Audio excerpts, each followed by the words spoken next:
আপনি বাংলাদেশ জামায়াতে ইসলামী থেকে ২০১৯ সালে পদত্যাগ করেছেন। পরবর্তীতে এবি পার্টিতে যোগ দিয়েছিলেন এবং এবি পার্টি থেকেও সর্বশেষ আপনি পদত্যাগ করেছেন। এবি পার্টিতে আমি যোগ দিয়েছি বলা যাবে না। আমি এবি পার্টির উপদেষ্টা ছিলাম, প্রধান উপদেষ্টা ছিলাম। উপদেষ্টা তো আপনারা জানেন, বিএনপির অনেক উপদেষ্টা আছে, অন্যান্য পলিটিক্যাল পার্টির অনেক উপদেষ্টা আছে। আমার সাথে কিছু মৌলিক ব্যাপারে ওনাদের মতপার্থক্য হয়েছে, ওটা আমি আলোচনা করতে চাচ্ছি না। ওই কারণে আমি এবি পার্টিতে নাই। আপনি কি জামায়াতে ইসলামীতে আবার ফিরবেন এমন কোনো সম্ভাবনা আছে? আমি একজন কোর্টরুম ব্যারিস্টার, আইন অঙ্গনে থেকেই দেশ এবং জাতির খেদমত করতে চাই।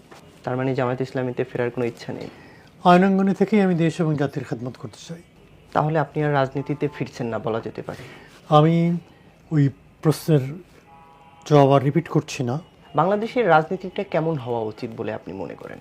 দেখেন, রাসূলুল্লাহ সাল্লাল্লাহু আলাইহি ওয়াসাল্লাম একটা কথা আছে, সাইয়্যিদুল কওমে খাদিমুহুম, যারা সমাজের নেতা হবে তারা হবে সমাজের সেবক। এই একটা জিনিস রাজনীতিবিদদের নিশ্চয়তা প্রদান করা উচিত। আর ২ নম্বরে যেটা হচ্ছে ট্রান্সপারেন্সি অ্যান্ড অ্যাকাউন্টেবিলিটি, স্বচ্ছতা এবং জবাবদিহিতা, দেশপ্রেম এবং জবাবদিহিতা, এই দুটো জিনিস যদি রাজনীতিবিদরা প্র্যাকটিস করতে পারেন, এদেশের রাজনীতির গুণগত পরিবর্তন হবে। আর একটা কথা বলে আমি শেষ করি, সেটা হচ্ছে এই রাজনৈতিক প্রতিপক্ষ মানে রাজনৈতিক শত্রু নয়, কিন্তু এখন তো রাজনৈতিক প্রতিপক্ষ রাজনৈতিক শত্রুতায় পরিণত হয়েছে। আমরা চাই না যে আমার রাজনৈতিক বন্ধু নাজেহাল হোক।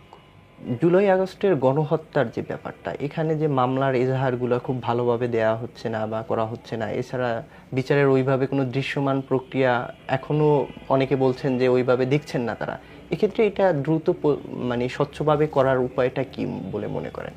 যেখানে বিচার যেখানে হয় খুব দ্রুত করা মুশকিল, একমাত্র মিলিটারি কোর্ট ছাড়া। একজন যোগ্য প্রসিকিউটর আছেন, চিফ প্রসিকিউটর। আমরা আশা করি যে তিনি সেগুলোকে দেখবেন। একটা কথা আমি বলতে চাই, এত মানুষের বিচার, সব বিচার আমাদের পক্ষে করা সম্ভব হবে না। বড় বড় অপরাধী যারা ছিল ওদের বিচার করে বাকিগুলো সাউথ আফ্রিকার মতো ট্রুথ অ্যান্ড রিকনসিলিয়েশন কমিশন করা যায় কিনা সেটা সরকার চিন্তা করতে পারে। কারণ জামায়াতে ইসলামী নেতৃবৃন্দকে 10 সালে ধরে নিয়ে গেল, ফাঁসি হতে হতে আপনার 16 সাল লেগে গেল, 6 মাস, 6